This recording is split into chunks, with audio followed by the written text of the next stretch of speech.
Hi there, I'm Arnold from Spartacus Technologies. Today I want to discuss a crucial aspect of your asset management, asset criticality ranking. ACR systematically evaluates and categorizes your asset based on the importance to your organization, helping you allocate the right resources and the right efforts to your assets. With the right asset criticality, you'll be able to 1. Prioritize corrective actions based on your most crucial assets. 2.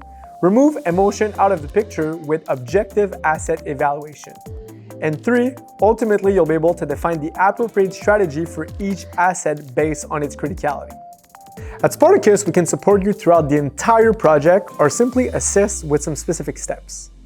The first step being to define the criticality matrix, the criteria we'll be looking at, and the weighting of those criteria. After all, we'll need to select the locations that will perform the ranking and see if we do this at specific areas or throughout the whole plant.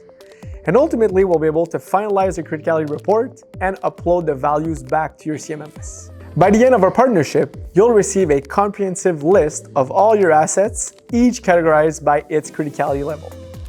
Ultimately, if you want to eliminate subjectivity in decision-making and ensure your most critical assets receive the attention that they deserve, let's connect and explore how our asset criticality ranking service can benefit you and your organization.